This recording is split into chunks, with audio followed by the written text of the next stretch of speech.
ہم کلامی خدا، ابلیس اور آسمانی مخلوقات پڑھنی چاہیے۔ ہمیں یہ نہیں بھولنا چاہیے کہ برے اور گرے ہوئے انسان خدا کے فرزند کے طور پر پیدا ہوئے تھے۔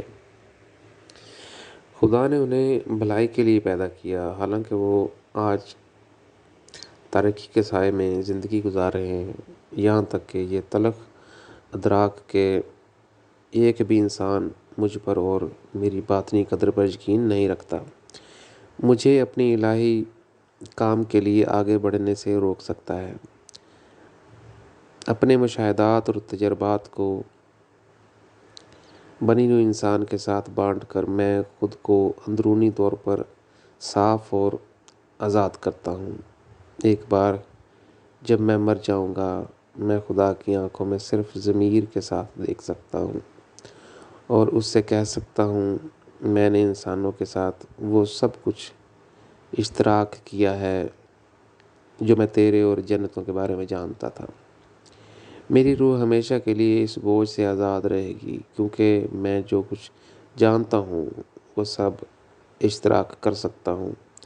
عیسیٰ کو روحانی دنیا میں بہت زیادہ بوجھ اٹھانا پڑتا ہے، کیونکہ وہ تقریباً پوری الہی سچائی اور خدا کے ساتھ تمام مشاہدات اور تجربات اپنے ساتھ لے گیا تھا۔ اس نے انہیں بنی نوع انسان ساتھیوں کے ساتھ شیئر نہیں کیا۔ اس وقت خدا اس سے خوش نہیں ہے، حالانکہ خدا نے اسے معاف کر دیا ہے، لیکن جنتیں اس سے خوش نہیں ہیں۔ وہ فردوس کی ترقی کے مراحل میں رہ رہا ہے۔ بار بار اسے عیسائیوں کے نچلے اور درمیانی جہانوں میں اس کے ساتھ سچائی کا اشتراک کرنے کے لیے جانا پڑتا ہے، جو اس نے زمین پر ظاہر نہیں کیا تھا۔ عیسائی جہانوں میں سے کوئی بھی اس پر یقین نہیں رکھتا، ہر بار ٹوٹے دل کے ساتھ فردوس میں واپس آتا ہے۔ وہ مایوس اور اداسی سے بھرا ہوا ہے، کیونکہ اسے کوئی کامیابی نہیں ملی۔ میں یہ خدا کے اختیار اور طاقت کے ساتھ کہہ رہا ہوں، کیونکہ میں خدا کے پاس، اپنے آسمانی باپ کے پاس جاتا ہوں، اور میں جانتا ہوں کہ میں کیا بات کر رہا ہوں۔ اس بار پھر اگر کوئی یہ جاننا چاہتا ہے کہ عیسائیوں کے جہانوں میں عیسیٰ کے ساتھ مزید کیا ہوتا ہے، تو اسے میری کتابیں خدا ایک دکھائی دینے والا خدا ہے جو انسانیت پہ مرئی خدا کے طور پہ ظاہر ہوتا ہے، اور ایک اور کتاب سچے لمحات خدا کے ساتھ کو پڑھنا چاہیے۔ وہ روحانی دنیا میں عیسیٰ کے بارے میں بہت سے حیران کن اور تکلیف دہ سچے حقائق کو جان سکے گا۔ اب ہم اگلے باب میں آ گئے ہیں، خدا کے ساتھ کمال کا کیا مطلب ہے؟ What means perfection with God؟ عیسیٰ کے درج ذیل بیان کو آسان بنانے کے لیے اس باب سے رجوع کریں۔ روحانی دنیا کی فردوس میں میرے ایک دوسرے سے عیسائیت کے مسیحا نے مجھ سے کہا، میں اپنے روحانی مشاہدات کے بارے میں کتابوں کی کئی جلدیں لکھ سکتا ہوں۔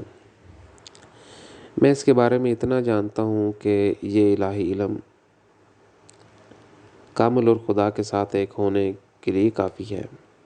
اب سوال یہ ہے کہ اگر آپ اسے ذاتی طور پر اور صرف اس کے بارے میں پڑھ کر نہیں جانتے، تو آپ خدا کے ساتھ کیسے ایک بن سکتے ہیں؟ میں یہاں ایک اور مثال دوں گا۔ آئیے فرض کریں کہ عنوان کے ساتھ ایک کتاب تھی، میں نے خدا کو دیکھا ہے، لیکن اس کتاب کو پڑھ کر ہمیں خدا کے بارے میں کوئی معلومات نہیں ملتی۔ مصنف نے بھی خدا کو دیکھا ہے، ہمیں اس کتاب کے بارے میں کیا سوچنا چاہیے؟ یہی کتاب عیسیٰ کے درج ذیل جملے پر بھی لاگو ہوتی ہے، تمہیں اپنے آسمانی باپ کی طرح کامل ہونا چاہیے۔ جب ہم ایسے عنوان والی کتاب پڑھتے ہیں اور کوئی الہامی معلومات نہیں پاتے ہیں کہ عیسیٰ خدا سے کیسے ملا، یا اس نے اپنے آسمانی باپ سے کئی مواقع پر کیسے بات کی ہے، تو اس کتاب کا مقصد پورا نہیں ہوتا۔ عیسیٰ نے اس بات کی وضاحت نہیں کی کہ خدا نے اس کی رہنمائی کیسے کی۔ اس نے جنتوں کی الہی یونیورسٹی میں کیسے داخلہ لیا، جہاں ظاہر خدا خود الہی سچائی سکھاتا ہے اور ہدایات دیتا ہے کہ فرشتے، انسان اور دیگر تمام مخلوقات کیسے کامل بن سکتے ہیں۔ عیسیٰ کو بتانا چاہیے تھا کہ خدا جنتوں میں کیسا نظر آتا ہے، اگر وہ صرف جنتوں اور زمین کا نور ہے یا کوئی وجود بھی۔ عیسیٰ خدا کی ترقی کے مراحل کو بھی جانتا تھا۔ اس نے اپنے بنی نوع انسان ساتھیوں کے ساتھ یہ بات کیوں شیئر نہیں کی؟ میں لفظ فخر استعمال کرنا ناپسند کرتا ہوں، لیکن مجھے کہنے دیں، مجھے فخر ہے کہ میں نے اپنی کتاب میں اپنے آسمانی باپ کی ترقی کے مراحل کے بارے میں انکشاف کیا ہے۔ اس کتاب کا نام ہے خدا ایک دکھائی دینے والا خدا ہے جو ایک مرئی خدا کے طور پر انسانی روپ میں ظاہر ہوتا ہے۔ میں نے اس قدر الہامی، پراسرار اور خفیہ سچائی کو شیئر کیا ہے کہ خدا کی کارسازی کی پوری تاریخ میں کوئی بھی نبی یا مسیح تقریباً اس بارے میں سوچ بھی نہیں سکتا۔ یہ خدا کے لیے میری گہری اور صوفیانہ محبت کی وجہ سے ہوا۔ اپنی مشن کی زندگی کے پہلے دن، اب 40 سال بعد، میں ایک بوڑھا شخص ہو گیا ہوں۔ مجھے نہ اس دنیا کی پرواہ ہے اور نہ ہی اپنے دشمنوں کی، اور وہ میرے ساتھ کیا کر سکتے ہیں۔ نہ صرف اس لیے کہ میں اپنے آسمانی باپ کو جانتا ہوں، بلکہ سادہ سچائی یہ ہے کہ میں نے اپنے آسمانی باپ کے لیے جتنا زیادہ صلیب اٹھائے، میری جان اور روح میں اس کی طرف سے اتنی ہی زبردست محبت آئی۔ خدا نے مجھ سے کہا، تم نے میرے بچوں کو کتاب لکھ کر بچایا۔ کتاب کا نام خدا ایک دکھائی دینے والا خدا ہے جو ایک مرئی خدا کے طور پر انسانیت پہ ظاہر ہوتا ہے۔ میں نے براہ راست اپنے باپ کے ہاتھوں سے زندگی کا پانی اور آسمان میں خدا کے منبع سے محبت کا پانی پیا ہے۔ ہماری 21ویں صدی میں صرف ایک ہی دنیا ہوگی جس کا مرکز خدا پر ہوگا اور کوئی دنیا نہیں ہوگی۔ خدا کے ساتھ ایک دنیا، خدا کی بادشاہت زمین پر ویسے قائم ہوگی جیسا کہ خدا نے اسے میری کتاب میں ظاہر کیا ہے۔ میں اہم نہیں ہوں، صرف ہمارا آسمانی باپ اہم ہے۔ میں اس دن کی آرزو کرتا ہوں جب ہر انسان اپنے خالق کے لیے اتنا ہی محسوس کرے گا جتنا میں ایک چینل ہوں، لیکن ہمارا آسمانی باپ ہر انسان اور تمام جنتوں کی منزل ہے۔ 21ویں صدی خدا کا زمانہ ہے، نہ کہ کسی نبی یا مسیح کا۔ جب تک میں مرکزی فرد کے طور پر زندہ رہتا ہوں، میری زندگی اور محبت خدا سے تعلق رکھتی ہے۔ میں ان تمام رکاوٹوں کو دور کرنے کو یقینی بناؤں گا جو کسی بھی نبی یا عیسیٰ کے ذریعے رکھی گئی تھی اور جو ہمارے آسمانی باپ کی شناخت کو الجھن میں ڈالتی ہیں۔ میں ہر اس رکاوٹ کو دور کروں گا جو میرے بنی نوع انسان ساتھیوں کو خدا سے ملنے سے روکتی ہے۔ میں اس الجھن کو دور کروں گا جو مذہبی کتابوں میں بہت سی غیر ضروری علامتوں کے ذریعے ہوئی تھی۔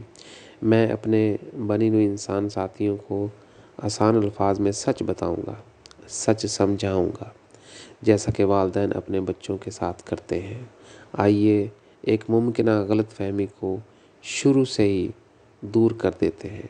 جب خدا مجھے اس کا دل کہتا ہے، اس کا مطلب ہے کہ میں بنی نوع انسان کے سامنے اس کے ٹوٹے ہوئے دل کی نمائندگی کرتا ہوں۔ یہ میرے اور خدا کے درمیان قریبی جذباتی تعلق کا اظہار کرتا ہے، اور یہ ہمارے آسمانی باپ کی گہری خواہش اور آرزو ہے کہ وہ اپنے ہر بچے کے ساتھ اس طرح کے شدید جذباتی انداز میں جڑے رہیں۔ اسے لفظی طور پر لینا اور جسمانی دل کے بارے میں سوچنا مضحکہ خیز ہے۔ یہ سوچ عقلی ذہن سے آتی ہے، یہ محبت کی دنیا کو نہیں جانتا۔ بے شک میرا دل میرا اپنا دل ہے اور خدا کا بھی اپنا دل ہے۔ جب میں دل کے بارے میں بات کرتا ہوں تو میرا مطلب جسمانی دل نہیں بلکہ جان اور روح کے جذباتی احساسات ہیں۔ اب ہم ایک نئے باب میں آ گئے ہیں، آدم سے عیسیٰ تک کا زمانہ، The time of Adam to Jesus۔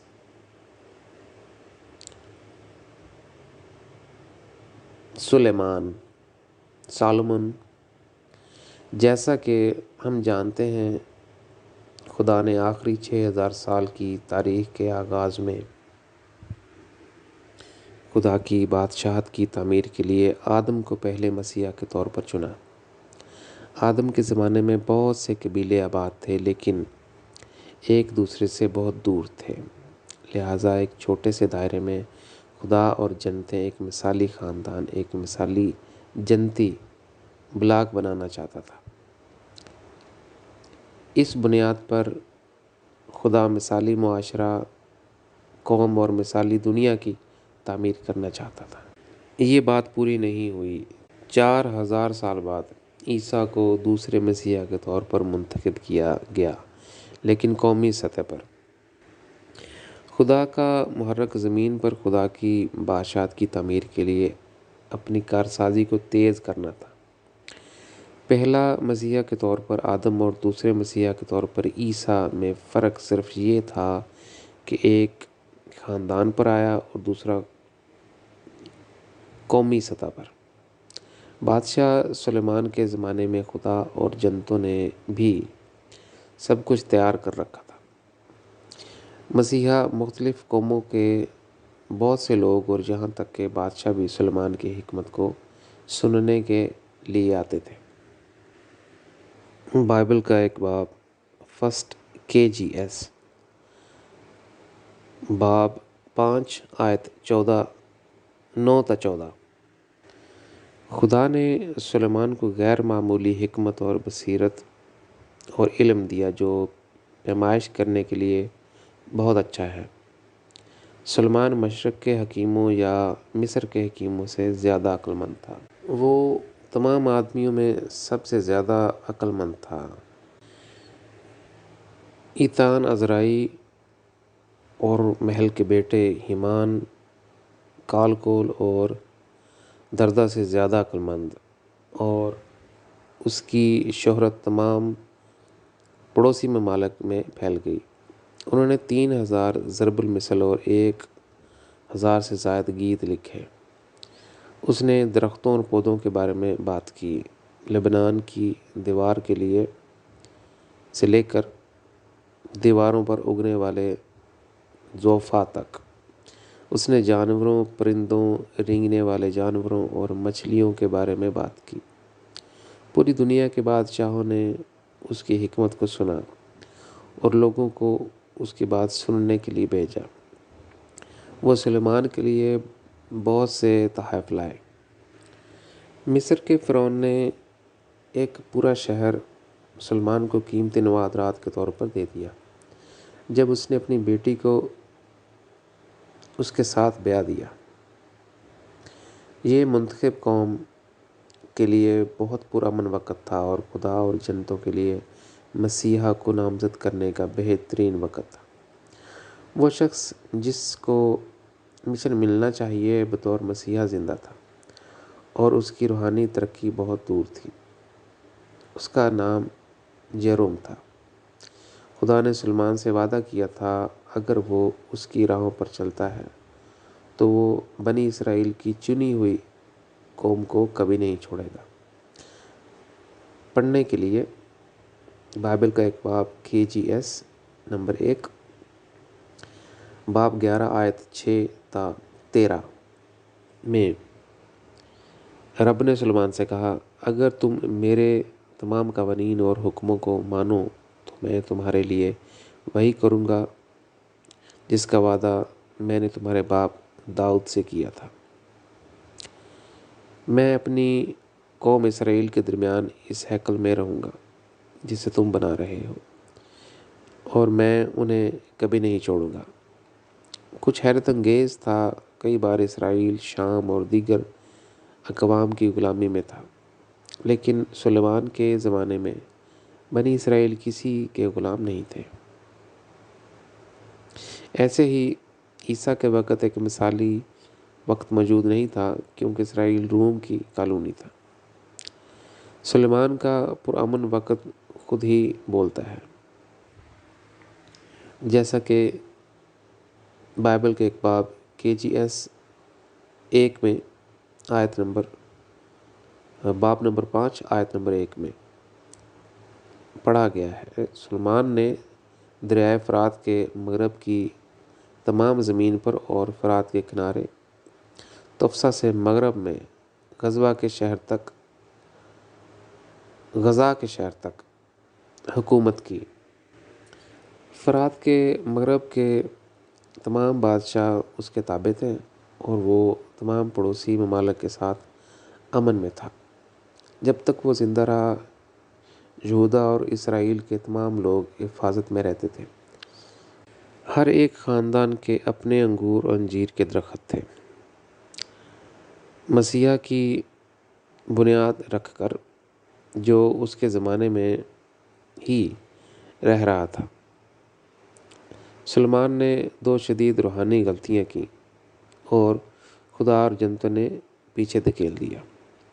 سلیمان نے خدا کے لیے ٹیمپل بنانے میں صرف 7 سال کی سرمایہ کاری کی، لیکن اپنی بیوی کے لیے محل کی تعمیر میں اس نے 13 سال کی سرمایہ کاری کی۔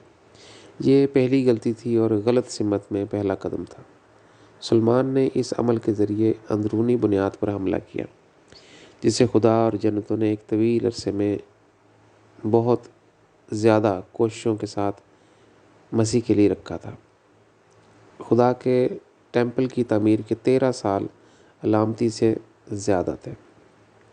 وہ خدا کی بادشاہت کے قیام کے لیے ایک مضبوط بنیاد کے لیے ایک لازمی روحانی تقاضا تھے۔ ہم عیسیٰ کی زندگی کی کہانی میں چابی نمبر 13 بھی تلاش کر سکتے ہیں۔ جیسا کہ ہم جانتے ہیں، اس کے 12 شاگرد تھے۔ عیسیٰ سمیت یہ 13 لوگ تھے جنہیں خدا کی بادشاہت کے قیام کا سنگ بنیاد رکھنا چاہیے تھا۔ سلیمان نے اپنے حصے کی ذمہ داری پوری نہیں کی۔ نہ صرف اس نے خدا کا مختصر وقت میں ٹیمپل تعمیر کیا، لیکن اس نے اپنے دنیاوی مفادات کو اولویت دی۔ اس نے اپنی خاص بیوی کے محل کی تعمیر کے لیے خدا کے مندر سے زیادہ محنت کی ہے۔ یہ ظاہر کرتا ہے کہ سلیمان اور مختلف قوم کی بنیادی محبت خدا کے ساتھ مربوط نہیں تھی۔ یہ ایک وجہ تھی کہ خدا ظاہری خدا بن سکا۔ وہ منتخب قوم اور سلیمان کی پہلی محبت نہیں تھا۔ یہی وجہ ہے کہ جب سلیمان نے خدا کو اپنے مندر میں آنے کی دعوت دی تو خدا کی روشنی آ گئی، لیکن خدا نے اسے ذاتی طور پر بتایا کہ وہ اندھیرے میں رہے گا۔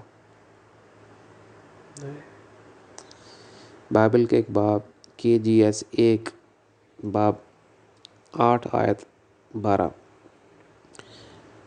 میں ہے، پھر سلیمان نے دعا کی، اے رب، تو نے سورج کو آسمان پر رکھا، پھر بھی تو نے بادلوں اور تاریکی میں رہنے کا انتخاب کیا۔ سلیمان نے فرعون کی بیٹی کے محل کی بنیاد رب کے ساتھ رکھی، وہ تعداد جو اسے خدا کا ہیکل بنانے کے لیے دینا چاہیے تھا۔ بائبل کے ایک اور باب KGS 1 میں باب نمبر 9 آیت 24 میں ہے کہ سلیمان شہر کے مشرق کی طرف کی زمین میں بھر گیا۔ بیوی کے بعد مصر کے بادشاہ کی بیٹی داؤد کے شہر سے اس محل میں چلی گئی تھی جو سلیمان نے اس کے لیے بنایا تھا۔ جب فرعون کی بیٹی سلیمان کے ساتھ اس کے محل میں رہنے آئی تو وہ اس کے معبود بھی لے آئی۔ یہ خدا اور جنتوں کے لیے ایک المیہ تھا کہ سلیمان نے ایک غلط فیصلہ کیا اور اس نے اپنی مختلف بیویوں کے بے شمار خداؤں کی پوجا شروع کر دی۔ یہ وقت مسیحا کے لیے بہت مثالی تھا کہ وہ اپنے خدا کی بادشاہت کے مشن کا اعلان کریں۔ تمام قومیں بادشاہ سلیمان کو دیکھنے کے لیے ترس رہی تھیں، جیسا کہ ہم پڑھ سکتے ہیں بائبل کے ایک باب KGS 1 میں، باب نمبر 10 آیت 23-24۔ بادشاہ سلیمان کسی دوسرے بادشاہ سے زیادہ امیر اور سمجھدار تھا اور ساری دنیا آنا چاہتی تھی اور اس حکمت کو سننا چاہتی تھی جو خدا نے اسے دی تھی۔ سلیمان یوحنا بپتسمہ دینے والے کی حیثیت میں تھا کہ وہ مسیحا کے لیے راہ تیار کرے۔ جیرومی چنے ہوئے مسیحا سلیمان کے زمانے میں انتہائی غریب زندگی گزار رہا تھا، یہاں تک کہ اس نے ہیکل سلیمانی کی تعمیر میں حصہ لیا اور کام کیا۔ جب سلیمان نے خدا کے لیے ہیکل بنایا، پھر بھی عام آدمی کے طور پر وہ عیسیٰ کی طرح نامعلوم تھا، جو ایک بڑھئی تھا۔ سلیمان اسرائیل میں یوحنا بپتسمہ دینے والے کی طرح ایک معروف شخص تھا، جس کی بنیاد انبیاء اور اس نے خود نے رکھی تھی۔ سلیمان کو برگزیدہ قوم کے لیے پرامن ماحول لانے کے لیے مرکزی کردار ادا کرنا چاہیے تھا۔ منتخب قوم دوسری قوموں کے درمیان آزادانہ طور پر موجود تھی۔ سلیمان کی حکمت کی وجہ سے تمام بادشاہوں اور تمام دنیا کی نظریں اس قوم پر تھیں، لیکن سلیمان نے چند غلطیوں سے مسیحا کی بنیاد کو تباہ کر دیا۔ 2500 سالوں میں خدا اور جنتوں نے جو بنایا اور تیار کیا، سلیمان نے تھوڑے سے وقت میں تباہ کر دیا۔ سلیمان نے نہ صرف فرعون کی بیٹی کے دیوتاؤں کی، بلکہ اس کی خوبصورت بیویوں کے تمام دیوتاؤں کی بھی پوجا شروع کر دی۔ اسے ان سے اتنا پیار ہو گیا تھا کہ انہوں نے اس کے دل کو اصل اور حقیقی خدا سے دور کر دیا۔ بائبل کا ایک باب KGS 1 باب نمبر 1 آیت 10 اور 11۔ سلیمان بہت سی غیر ملکی عورتوں سے محبت کرتا تھا، مصر کے بادشاہ کی بیٹی کے علاوہ۔ اس نے مواب، امون، ادوم اور سیدا کی حتیٰ عورتوں سے شادی بھی کی۔ اس نے ان سے شادی کی، حالانکہ خداوند نے خدا کی طرف سے بنی نوح اسرائیل کو حکم دیا تھا کہ وہ ان لوگوں سے شادی نہ کرے، کیونکہ وہ بنی اسرائیل کو دوسرے معبودوں کے ساتھ وفاداری کرنے پر مجبور کریں گے۔ سلیمان نے 700 شہزادیوں سے شادی کی اور اس کی 300 لونڈیاں بھی تھیں۔ انہوں نے اسے خدا سے برگشتہ کر دیا اور اس وقت تک وہ بوڑھا ہو گیا تھا، جس نے اسے اجنبی معبودوں کی عبادت کرنے پر مجبور کر دیا تھا۔ وہ اپنے خدا کا وفادار نہ رہا، جیسا کہ اس کا باپ داؤد تھا۔ اس نے سیدا کی دیوی اسارتے اور امون کے مکرو دیوتا مولک کی پوجا کی۔ اس نے خداوند کے خلاف گناہ کیا اور اس کے ساتھ سچا نہ تھا، جیسا کہ اس کا باپ داؤد تھا۔ یروشلم کے مشرق میں پہاڑ پر اس نے مواب کے مکرو دیوتا کموش کی عبادت کرنے کے لیے ایک جگہ اور امون کے مکرو بادشاہ مولک کی عبادت کرنے کے لیے ایک جگہ بنائی۔ اس نے عبادت گاہیں بھی بنائیں جہاں اس کی تمام غیر ملکی بیویاں اپنے دیوتاؤں کے لیے بخور اور دیگر قربانیاں جلا سکتی تھیں۔ حالانکہ خداوند اسرائیل کے خدا کی طرف سے سلیمان پر 2 بار ظاہر ہوا تھا اور اسے حکم دیا تھا کہ وہ اجنبی معبودوں کی پرستش نہ کرے۔ سلیمان نے خداوند کا کہنا نہیں مانا بلکہ اس سے منہ موڑ لیا۔ اس لیے رب سلیمان سے ناراض ہوا۔ سالمون نے مسیحا کی بنیاد کو بالکل اسی طرح تباہ کر دیا جس طرح یوحنا بپتسمہ دینے والے نے عیسیٰ کے وقت۔ یہی وجہ تھی کہ خدا سلیمان سے ناراض تھا۔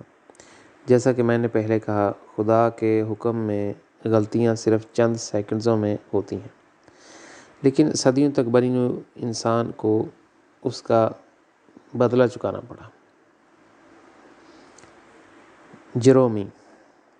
جیرومی ایک ایسی ہی کہانی آدم کے خاندان کی طرح سلیمان کے زمانے میں بھی پیش آئی۔ جیسے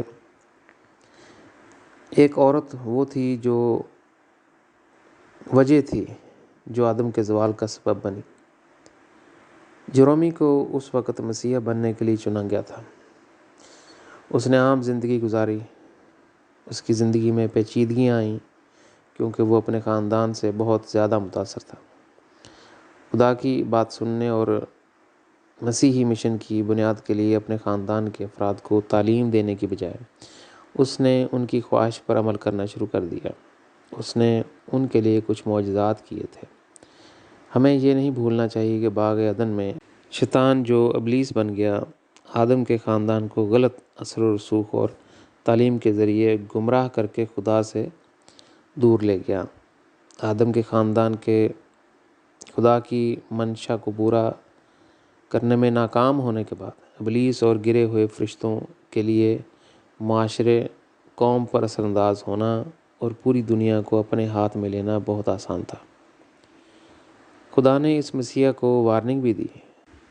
سلیمان کو خاطر خواہ بنیاد رکھنی چاہیے تھی، لیکن اس نے مسیحا کے مشن پر حملہ کیا اور حقیقی خدا کے بارے میں الجھن پیدا کی۔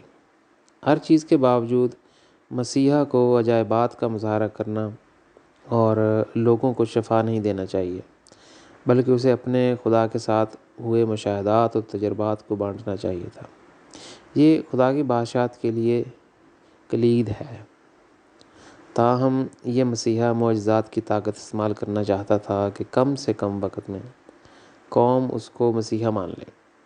بعد میں عیسیٰ نے بھی خدائی رستے پر وہی غلطیاں کیں۔ مسیحا جیرومی نے جو سب سے سنگین غلطی کی وہ یہ تھی کہ اسے ایک عورت سے پیار ہو گیا جسے اس کا مثالی ساتھی بننا چاہیے تھا، اس کو تعلیم دینے کی بجائے کہ خدا کی بادشاہت کیسے قائم ہوگی۔ اس نے اپنے معجزات کی طاقت سے اس کے حوالے کر دیا۔ اس کی بیوی اپنے قبیلے کے لیے زیادہ سے زیادہ معجزات کی توقع کر رہی تھی تاکہ وہ فایاب ہو جائیں گے۔ جب وہ مزید معجزات نہیں دکھا سکتا تھا تو اور لوگوں کو شفا نہیں دے سکتا تھا تو اس کی بیوی نے اسے چھوڑ دیا اور کسی اور سے محبت کر لی۔ اس نے اسے بے چین کر دیا، اسے نفسیاتی طور پر نیچے کھینچ لیا اور وہ ٹوٹے دل کا شخص بن گیا۔ وہ سمجھ نہیں پا رہا تھا کہ یہ عورت جس سے وہ دل میں پیار کرتا تھا اسے کیسے چھوڑ گئی۔ اس سے اس کے اندر بہت سے شکوک پیدا ہوئے اور اس نے خدا اور جنتوں سے سوال کرنا شروع کر دیا۔ اس وقت خدا اور جنتیں اس سے دور ہو گئے۔ یہ بنی نوع انسان کی بدقسمتی تھی کہ وہ مسیحا جو زمین پر خدا کی بادشاہت قائم کر سکتا تھا اپنے زوال پذیر خیالات کا شکار ہو گیا۔ یہ مسیحا اور سلیمان ایک ہی سطح پر کھڑے ہیں کیونکہ خدا ان کی بنیادی محبت نہیں تھا۔ اس کہانی کا بائبل میں تذکرہ نہیں ہے، لیکن یہ خدا اور جنتوں کی طرف سے مجھ پر 21ویں صدی میں خدا کے ٹوٹے ہوئے دل کو اپنے بنی نوع انسان ساتھیوں کے سامنے بانٹنے کے لیے نازل ہوئی تھی۔ اگر یہ مسیحا اور سلیمان خدا کی منشا پوری کر دیتے تو مجھے اور عیسیٰ کو خدا کی بادشاہت کے لیے اس غیر معمولی اور پیچیدہ مشن کو لینے کی ضرورت نہ ہوتی۔ عیسیٰ، محمد اور میں خدا کی مثالی دنیا میں پیدا ہوئے تھے، اور خدا کا ہر بیٹا اور بیٹی ایک مسیحا سے بلند ہوتے اور خدا کا حیرت انگیز فضل حاصل کرتے۔ اب ہم ایک نئے باب میں آ گئے ہیں، خدا محبت کا مرکز اور خدا کی بادشاہت کی چابی۔ Centre of love and the key for kingdom of God. خدا ہمیشہ سے میری پہلی اور آخری محبت رہا ہے۔ جو کچھ بھی میں نے پایا اس کے ساتھ زندہ رشتہ سے پایا ہے۔ ہم یہاں یہ جاننے کے لیے تفصیلات میں مزید گہرائی میں جائیں گے کہ آدم نے پہلے مسیحا کے طور پر کون سی غلطیاں کیں کہ باغ عدن میں خدا کی بادشاہت قائم نہیں ہو سکی۔ خدا کے ساتھ مجھے اپنی ایک پراسرار ملاقات میں یہ الہی راز آشکار ہوا۔ ایک روز جب میں نے عمودی طور پر اڑان بھری، میں نے فرشتوں کی دنیا کو عبور کیا اور سردار فرشتہ جبرائیل سے ملاقات کی۔ خدا نے اسے روح القدس کا خطاب دیا۔ میں نے اس سے پوچھا کیا وہ ضروری چیزیں بتا سکتا ہے کہ آدم اور حوا کی کہانی میں کیا غلط ہوا ہے۔ وہ مجھے گھورتے ہوئے خاموش رہا۔ جب میں نے جانچ لیا کہ وہ مجھے جواب نہیں دینا چاہتا تھا تو میں عمودی طور پر فردوس کے لاتعداد جہان اور جنتوں کے نیلے اور سنہری جہان عبور کرنے لگا۔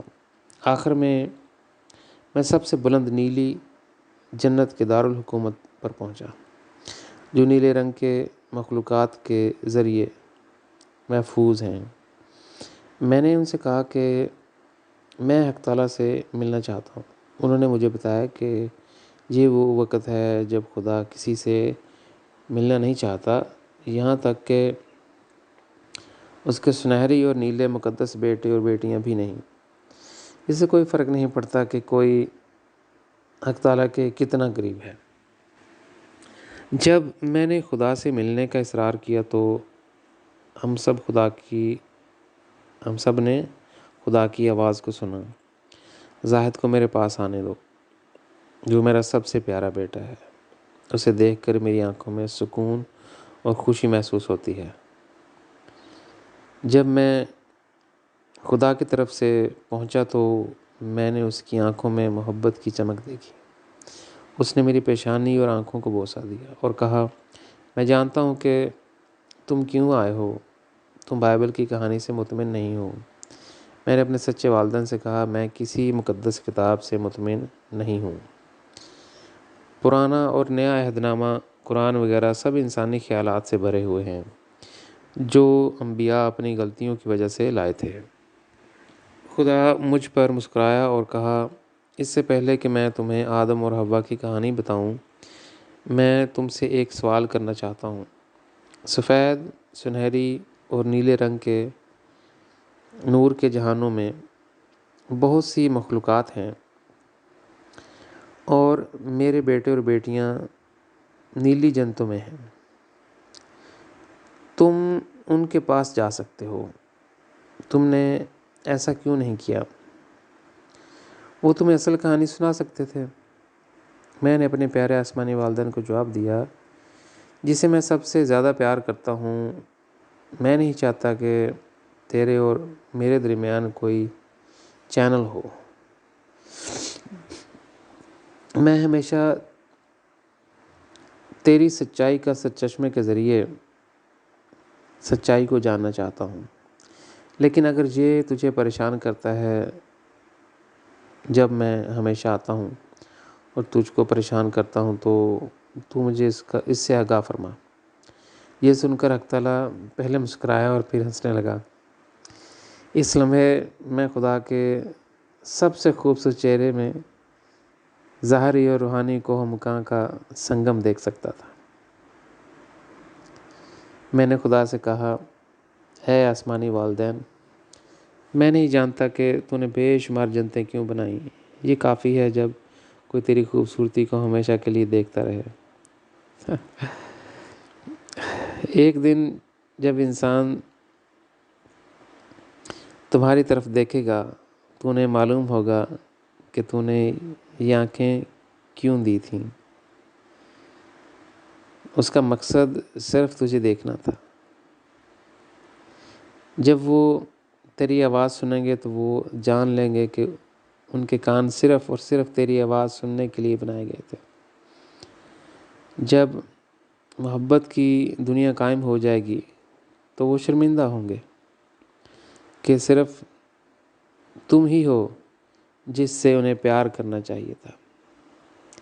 اس لمحے میں بنی نوع انسان کو معلوم ہو جائے گا کہ محبت کے سارے گیت اور اشعار تیرے لیے لکھے گئے تھے۔ تم میری سانسوں میں چھپے ہو اور تم میرے دل میں رہتے ہو۔ جب بھی میں نے نئے جنتوں کو عبور کیا ہے اور ان میں نامعلوم مخلوقات کو دریافت کیا ہے، مجھے تیری محبت کا ایک نیا اور گہرا اظہار ملا ہے۔ جب میں نے جھک کر اپنے آسمانی والدین کے قدموں کو چوما، پہلے ہی لمحے سے میں نے محسوس کیا کہ کوئی ہیرا یا پینٹر نہیں ہے جو میرے آسمانی والدین کے قدموں کے رنگوں کو بیان کر سکے۔ خدا نے اس کے پاؤں ہٹائے اور کہا، یہ تمہاری جگہ نہیں ہے، تمہاری جگہ میرے دل اور روح کی گہرائیوں میں ہے۔ اس کے بعد خدا نے مجھے بہت مضبوطی سے گلے لگایا۔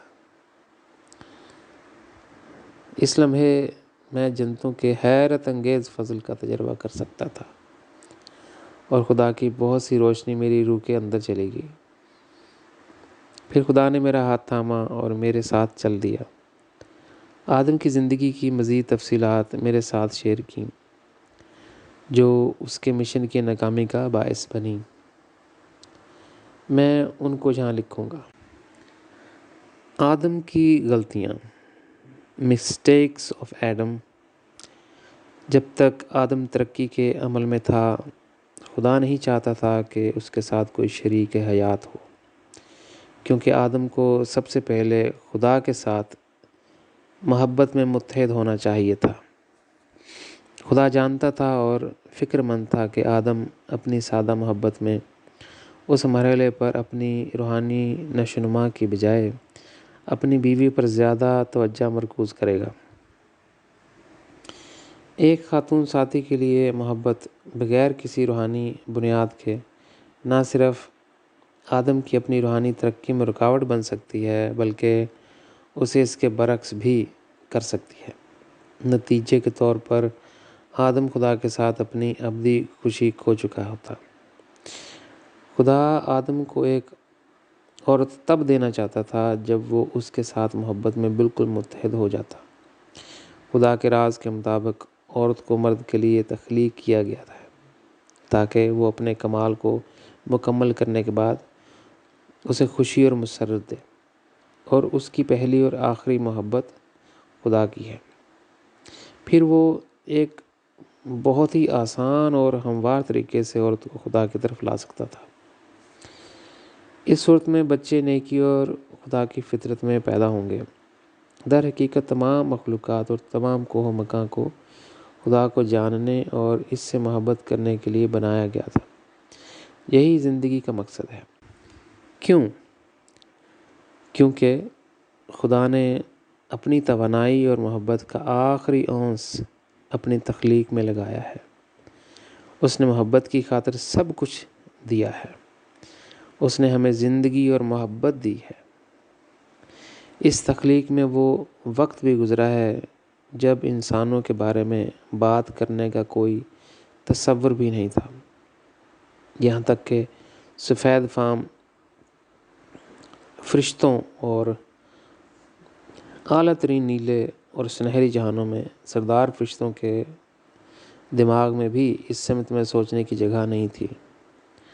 ہمارے آسمانی والدین ہمارے وجود کو حقیقت میں لایا اور ہمیں ہمیشہ کی زندگی دی۔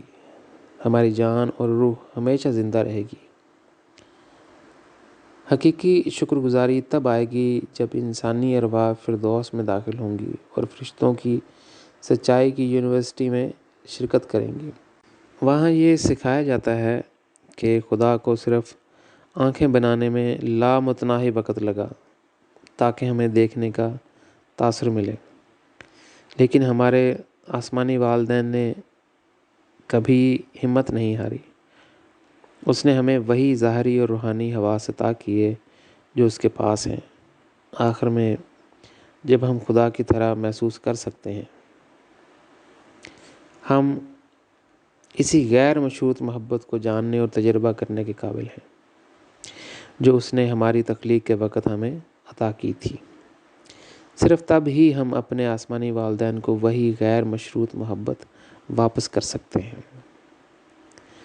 تمام بالا ترین جنتوں میں ہمیں لاکھوں سالوں سے سیمیناروں میں شرکت کرنی پڑے گی تاکہ یہ معلوم کیا جا سکے کہ ہماری 5 حواس سننے، دیکھنے، محسوس کرنے، چکھنے اور سونگھنے کی تخلیق میں کتنے راز پوشیدہ ہیں۔ ہم انسان ایک بہت ہی ناشکر گزار مخلوق ہیں کیونکہ ہمارے باپ دادا اور ہم خدا کو جاننا نہیں چاہتے تھے۔ زمین پر رہنے والے انسان سب سے زیادہ خود غرض، سب سے زیادہ اندھے اور سب سے زیادہ مادہ پرست مخلوق ہیں۔ ہم ہر اس شخص سے لطف اندوز ہونا چاہتے ہیں جسے خدا نے بنایا ہے، لیکن اس کے بغیر۔ ہم بھول چکے ہیں کہ ہمارے ارد گرد جو کچھ ہے وہ خدا کا ہے۔ ہم یہ بھی بھول گئے ہیں کہ ہمارا جسم، دماغ اور وجود خدا نے بنایا ہے۔ ایسی کوئی چیز نہیں جس کا ہم دعویٰ کر سکیں کہ یہ ہمارا ہے۔ ہم انسان یہ کہہ کر اپنے آپ کو درست ثابت نہیں کر سکتے کہ ہم تاریخ میں جو سب کچھ ہوا بھول گئے ہیں۔ ہم نے اپنے فطری ضمیر کو دبانے کے لیے ایک مناسب دفاعی حکمت عملی تیار کی ہے تاکہ ہمیں اپنے خالق کا شکر ادا کرنے یا محبت کا اظہار نہ کرنا پڑے۔ کوئی بچہ اپنے والدین کے لیے اتنا ظالم اور تکلیف دہ نہیں ہوتا جتنا ہم انسان اپنے خالق کے لیے ہیں۔ ہمیں کیسا لگے گا جب ہمارے بچے ہم سے منہ موڑ لیں اور ہم سے کوئی لین دین نہ چاہتے ہوں۔ ان کو تحفظ دینے کے لیے سب کچھ دینے کے بعد اپنے آپ کو پس منظر میں رکھ کر اور اپنی تمنا اور خواہشات کو اپنے بچوں کی ضروریات کے تابع کرنے کے بعد، کیا اس سے ہمارے دلوں میں گہرا درد نہیں ہوتا جب ہمارے بچے یہ کہتے ہوئے ہمارے منہ پر تھوکتے ہیں کہ ہم ان کے حقیقی جسمانی والدین نہیں ہیں اور یہ بہتر ہوتا کہ ہم انہیں جنم نہ دیتے؟ نہیں، ہم خدا کے نزدیک اس سے بھی زیادہ ظالم ہیں۔ ہم اس تخلیق کو دیکھتے ہیں، ہم ایک خلیے کو بھی بنانے کے قابل نہیں ہیں اور یہ دعویٰ کرتے ہیں کہ خدا کا کوئی وجود نہیں ہے اور ہم اس کے پیدا کردہ نہیں ہیں، لیکن یہ کہ زندگی اور کائنات اتفاقاً وجود میں آ گئی۔ ہم اس احمقانہ نظریے کے پیچھے چھپے ہوئے ہیں اور اپنے کبھی نہ ختم ہونے والے تکبر میں قائل ہیں کہ ہم شکر گزار، فرمانبردار اور محبت دینے کے پابند نہیں ہیں۔ ہماری لاعلمی اس حد تک ہے کہ ہم یہ مان لیں کہ سائنس اور تکنیکی ترقی ہماری انسانی ذہانت کے لیے منفرد ہے اور اسی لیے انسانیت کے درمیان ہماری دانشورانہ ملکیت ہے۔ مختلف مذاہب کے ماننے والے اپنے دانشور بنی نوع انسان ساتھیوں سے زیادہ بہتر نہیں ہیں۔ وہ اس خالق سے ملنے کے لیے کچھ نہیں کرتے کیونکہ یہ سعادت صرف ان کے مسیحا کے لیے ہے۔ وہ نبیوں اور رسولوں کے لکھے ہوئے مقدس الفاظ سے اپنی بے عملی کا جواز پیش کرتے ہیں اور ان سطروں کو خدا کی مکمل منشا کے لیے کاغذ پر لے لیتے ہیں۔ ہم سب جانتے ہیں کہ آپ اور میرے جیسے لوگ نامکمل اور مسلسل غلطیاں کرتے رہتے ہیں، اس آدھے علم کو کاغذ پر رکھ دیتے ہیں اور کچھ صحیفے حتیٰ کہ خود مذاہب کے پیغمبروں نے کبھی نہیں لکھے تھے۔ آئیے ہم اپنے بنی نوع انسان ساتھیوں کو دیکھیں، چاہے وہ ہمارا پڑوسی ہو یا ہمارا ہم نسب۔ کیا ہم یہ کر سکتے ہیں کہ جنہیں ہم کہتے ہیں کہ ہم ان سے ہر چیز سے زیادہ پیار کرتے ہیں اور ان کے لیے اپنی جان بھی دے دیں گے؟ نہیں، ہم اپنی جان اس کے ہاتھ میں دینے کی بجائے اس کی جان قربان کر دیں گے، کرنے کو تیار ہیں۔ لیکن ہمارے آسمانی والدین کی محبت ہمارے لیے غیر مشروط ہے اور ہماری غلطیوں کے لیے ہماری مذمت نہیں کرتی۔ ہمارے خالق کی محبت ہر انسان کے لیے لامحدود ہے، کیونکہ خدا جانتا ہے کہ ہم اس کی محبت کرنے کے قابل ہیں، ہم اس سے محبت کرنے کے قابل ہیں۔ اگر ہم صرف اپنی اصل کی طرف، خدا کی طرف واپسی کے راستے پر اپنے آپ کو دریافت کرنے اور ترقی کرنے کے لیے تیار ہیں۔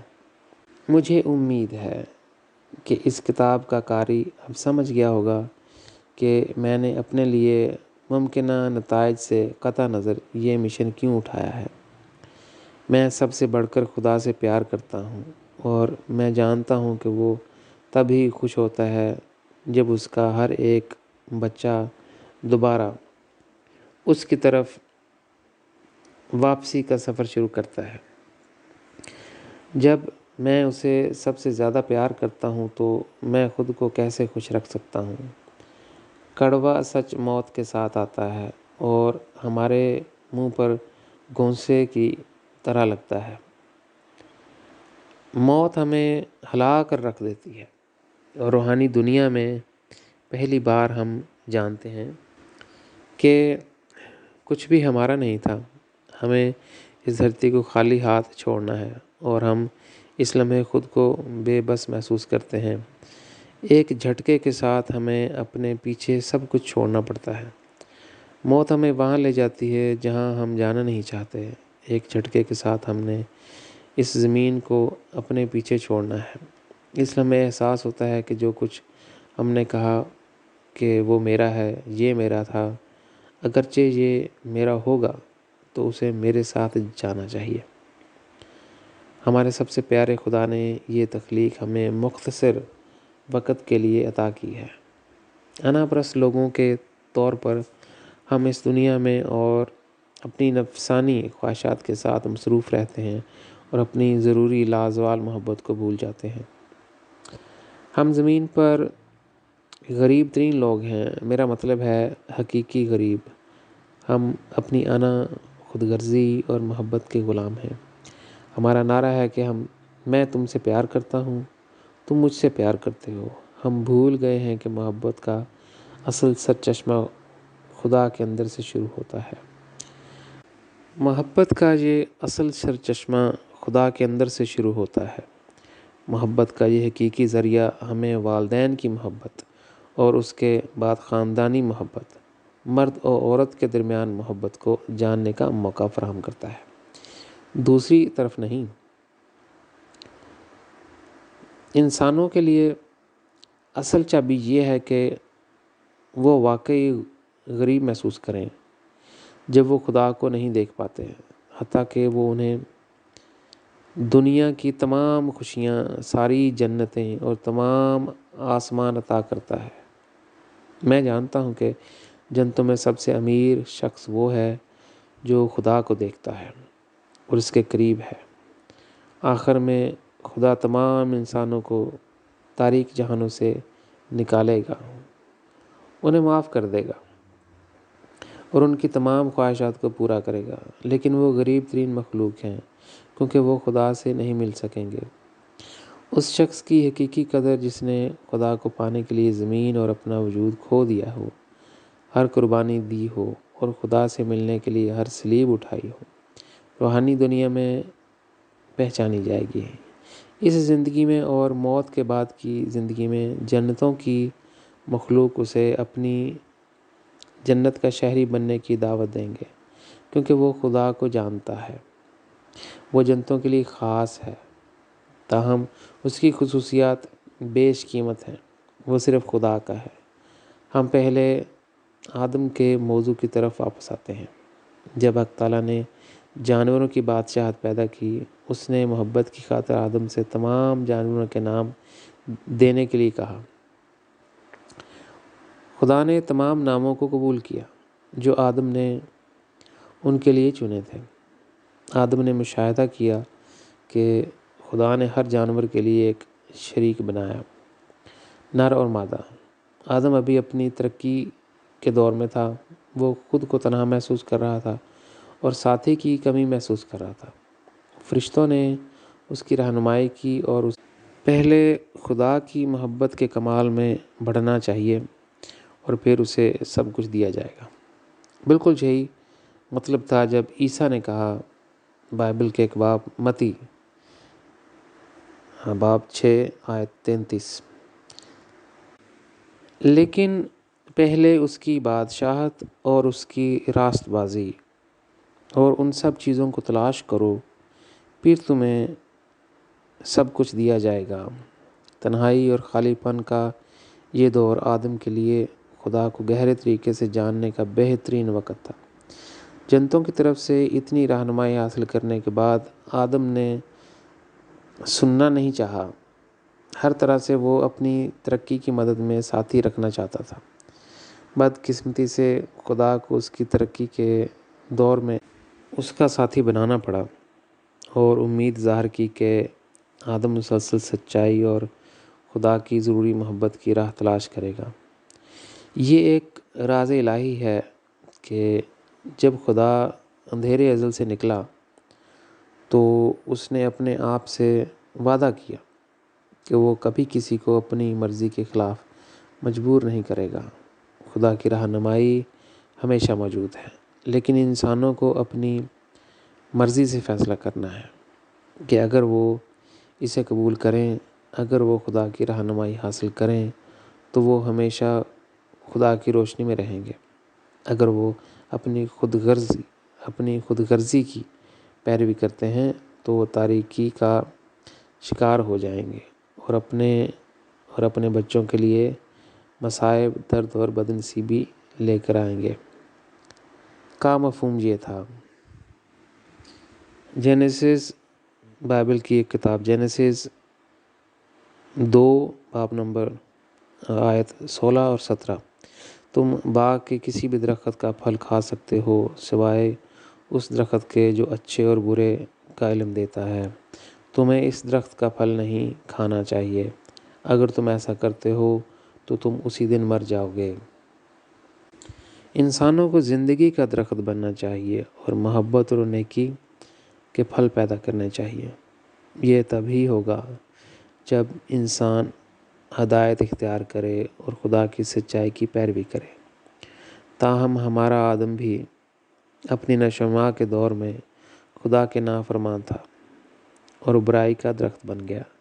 برائی کا پھل اور اس وقت ظاہر ہوا جب قابیل نے حابیل کو قتل کیا۔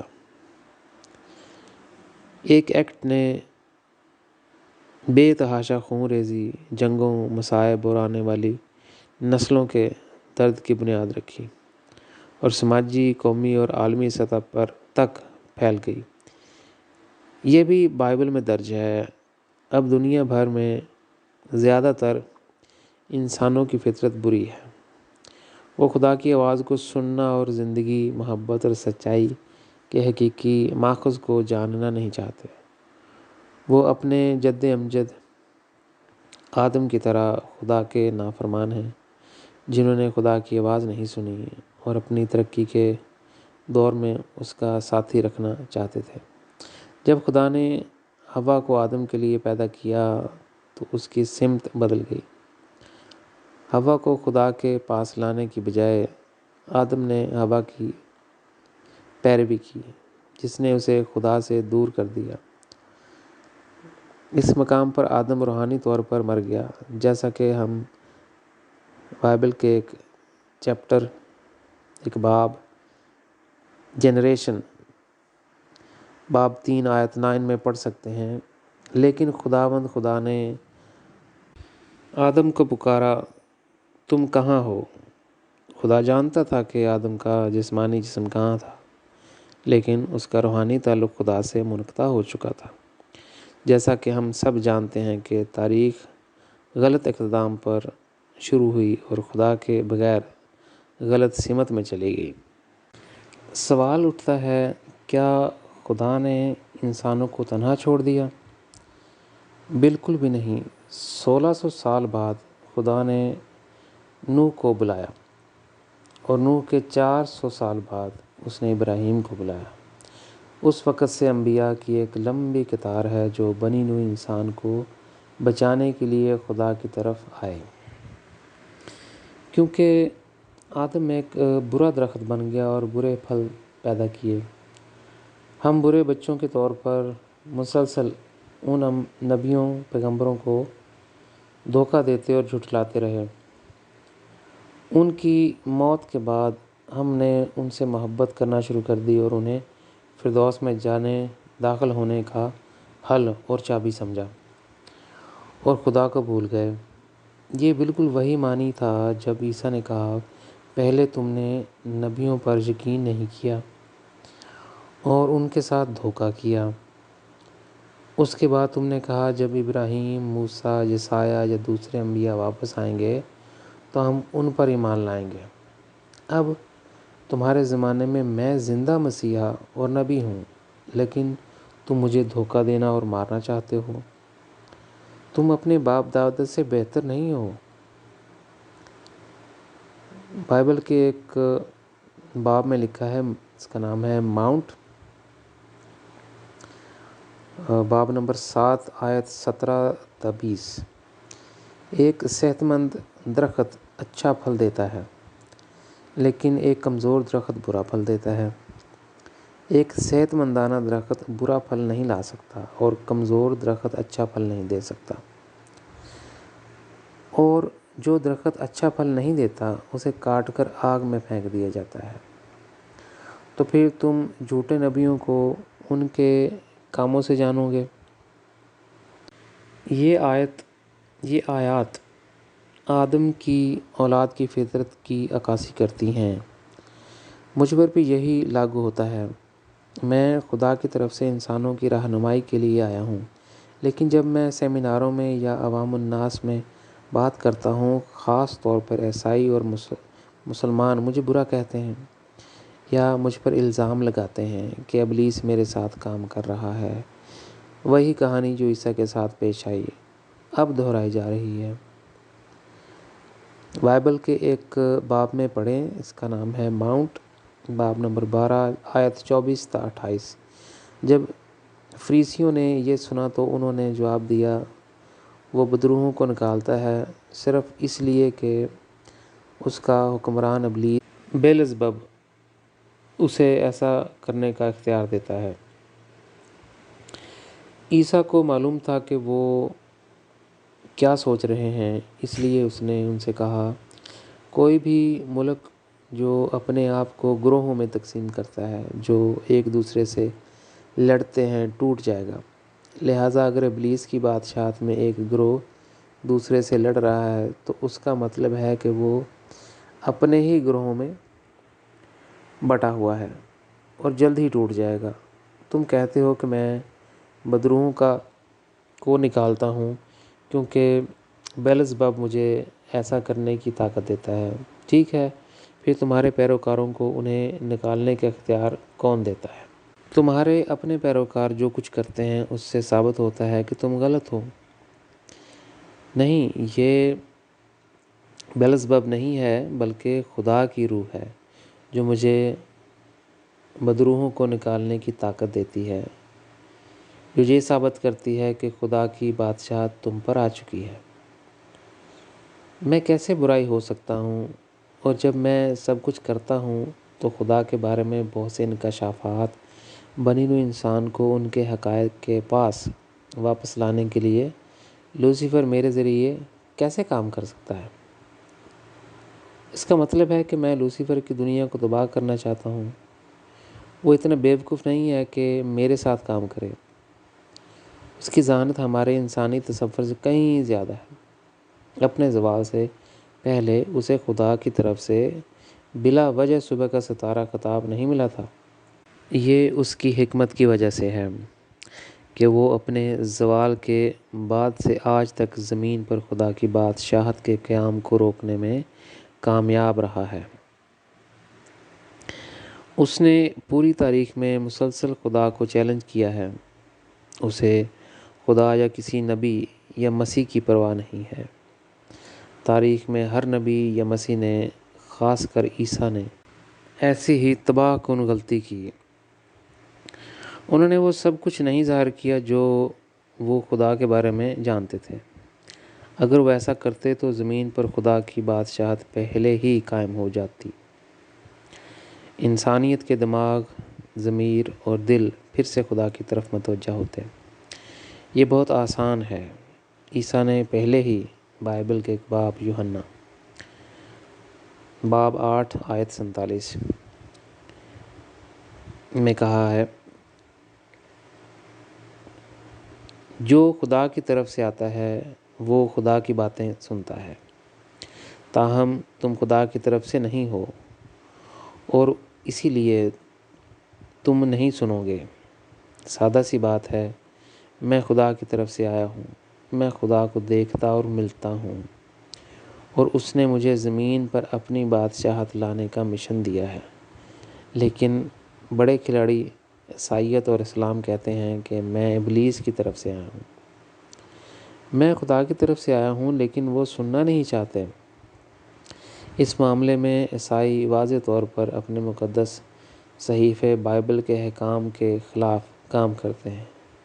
دوسرے لفظوں میں وہ خدا سے تعلق نہیں رکھتے، ورنہ اگر وہ خدا کے لیے ترستے ہیں تو وہ میری بات سنتے۔ اسلام میں محمد نے کہا کہ اس کے بعد کوئی نبی نہیں آ سکتا۔ یہ سب سے بڑا جھوٹ ہے جو اس نے اپنے مذہب کی حفاظت کے لیے خود پھیلایا ہے۔ یہ کیسے ہو سکتا ہے کہ ہر روز انسان جہنم میں داخل ہو رہے ہیں اور خدا نے زمین پر کوئی نبی یا مسیح نہ بھیجا ہو؟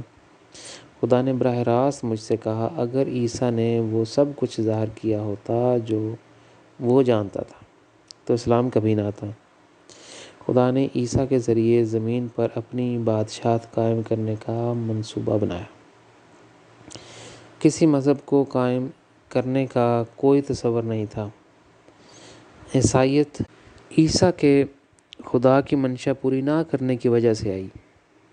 فرشتہ جبرائیل کو نیا مذہب عیسائیت بنانے کے لیے سول کا انتخاب کرنا تھا، جو بعد میں پال بن گیا۔ جب تک عیسیٰ زندہ تھا، سول اس کے خلاف تھا، اور وہ ان اہم گواہوں میں سے ایک تھا جو عیسیٰ کو صلیب پر لائے تھے۔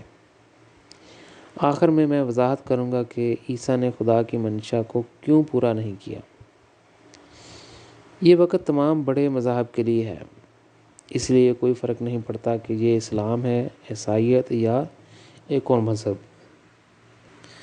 یہ تسلیم کرنے کے لیے کہ ان کا مسیحا یا نبی خدا کی طرف سے جانے کا راستہ تھا، خدا کی طرف جانے کا راستہ تھا، نہ کہ منزل۔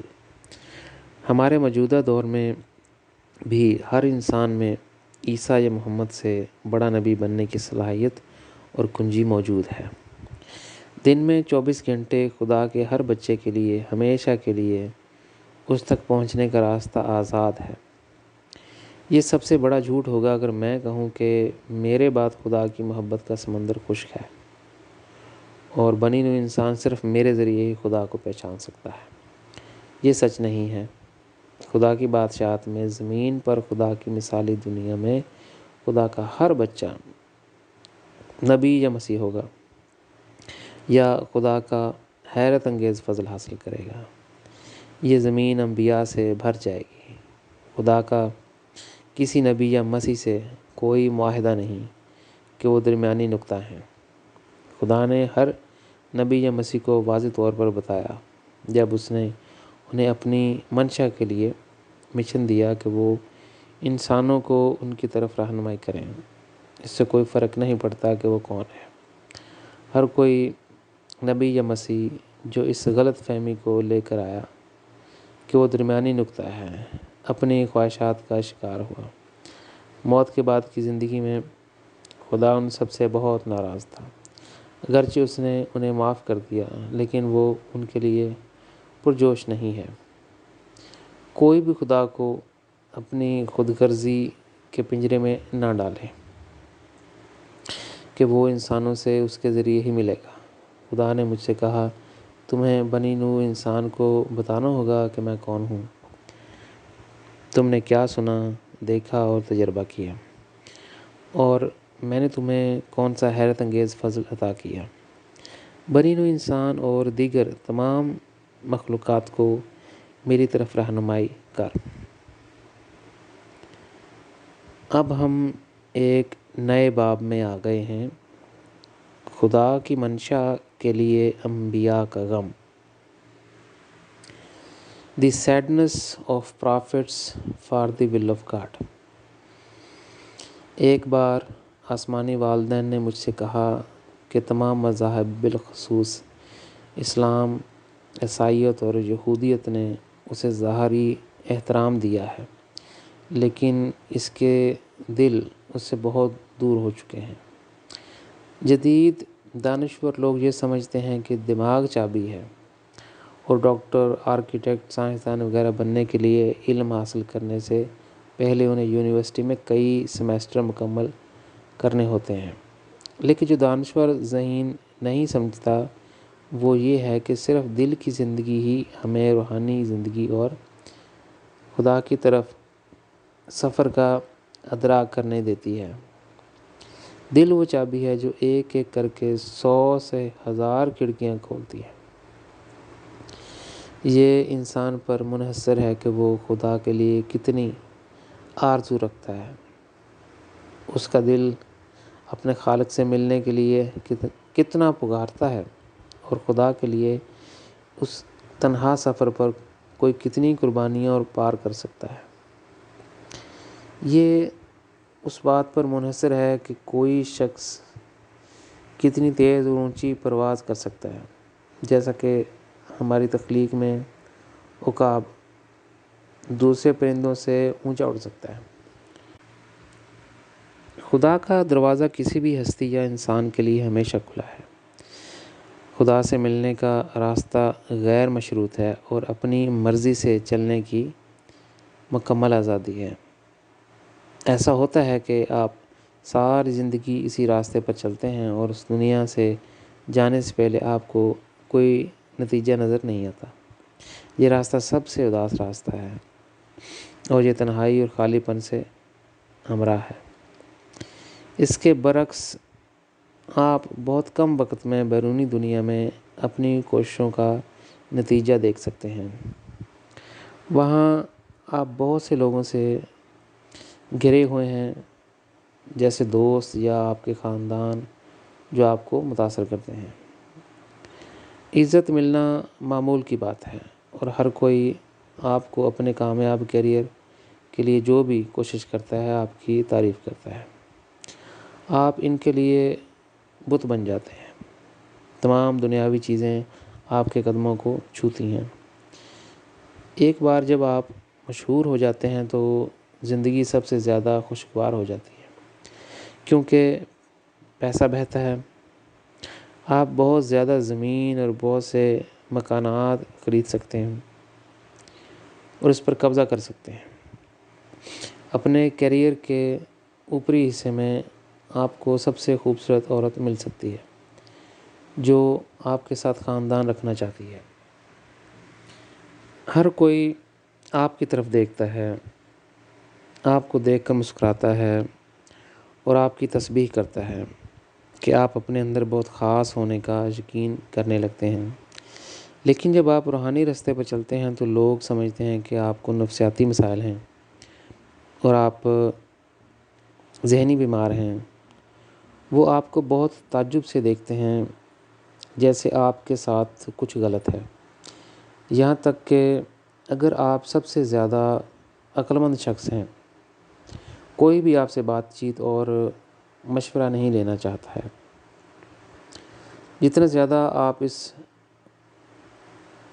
شور مچانے والی تباہ کن دنیا سے زیادہ سچائی کی تحقیق کے لیے دور جائیں گے، اتنا ہی آپ الگ تھلگ اور تنہا ہوتے جائیں گے، یہاں تک کہ آپ کے دوست، خاندان اور پیارے آپ سے منہ موڑ لیتے ہیں۔ آپ ایک ایسے شخص بن جاتے ہیں جو خود کو اس معاشرے میں ایڈجسٹ نہیں کر سکتا۔ ایسا لگتا ہے کہ آپ کوئی کھوئی ہوئی روح ہیں۔ اس سفر پر آپ جتنی گہرائی میں جائیں گے، دھند اتنا ہی پھیلتا جائے گا۔ کئی بار آپ کی اندرونی آواز پوچھتی ہے کہ کیا آپ نے واقعی صحیح فیصلہ کیا ہے؟ آخر میں آپ پوری دنیا کو اپنے پیچھے چھوڑ دیتے ہیں۔ آپ اپنی ساری زندگی روحانی حقیقت کو تلاش کرنے کے لیے لگا دیتے ہیں۔ افسوسناک بات یہ ہوگی کہ جب آپ روحانی مشاہدات اور تجربات کے بعد معاشرے میں واپس آ جائیں گے اور کہیں گے میں خدا سے ملا ہوں، جب دنیا کے لوگ یہ سنتے ہیں کہ آپ خدا سے ملے ہیں تو وہ منہ بناتے ہیں اور بہت غصے ہوتے ہیں۔ پہلی بار آپ کا احساس ہوگا کہ آپ جتنے زیادہ انکشاف کریں گے اور جس شدت سے آپ اس دنیا کو بدلنا یا بچانا چاہتے ہیں، اتنی ہی صلیبیں آپ کا انتظار کر رہی ہیں۔ آئیے میرا راستہ دیکھیں۔ میں نے اپنی ساری زندگی خدا کی تلاش کے لیے روحانی راستے پہ لگا دی۔ خدا 40 سال کے بعد میں خدا اور بنی نوع انسان کی تمام پہیلی کے ٹکڑوں کو ایک ساتھ کرنے میں کامیاب ہوا۔ میں بہت خوش تھا اور یقین تھا کہ دنیا میرا استقبال کرے گی۔ اب میں نے سوچا ہے کہ بوڑھے آدمی کے طور پر میں اس دنیا کو اس کا گھر تلاش کرنے میں مدد کر سکتا ہوں۔ مجھے خدا کی طرف سے جواب ملا کہ انسانوں کے لیے اون کے گولے کی طرح کیا تھا۔ اس مقام تک پہنچنے تک مجھے قربانیوں کے طویل راستے پر چلنا پڑا۔ کئی صلیبیں اٹھانی پڑیں اور کئی بار مارا جا سکتا تھا۔ جب میں نے اپنے روحانی مشاہدات، تجربات اور بنی نوع انسان کے لیے حل اور نجات کے منصوبے کا انکشاف کیا تو پہلی بار مجھے اپنی ہڈیوں میں احساس ہوا کہ مجھے دوبارہ صفر کے مقام سے آغاز کرنا ہے۔ میں پہچان سکتا تھا کہ اور کتنی صلیبیں، مسترد انکار اور قتل کی کوشش میرے انتظار میں تھیں۔ مجھے پوری دنیا سے دھوکہ کھانے جیسا محسوس ہوا۔ میں خدا کے پاس واپس نہیں جا سکا کیونکہ ایک بار اس نے مجھ سے کہا، جب کچھ تم جاننا چاہتے ہو میں تمہیں مشاہدہ اور تجربہ کرنے دیتا ہوں۔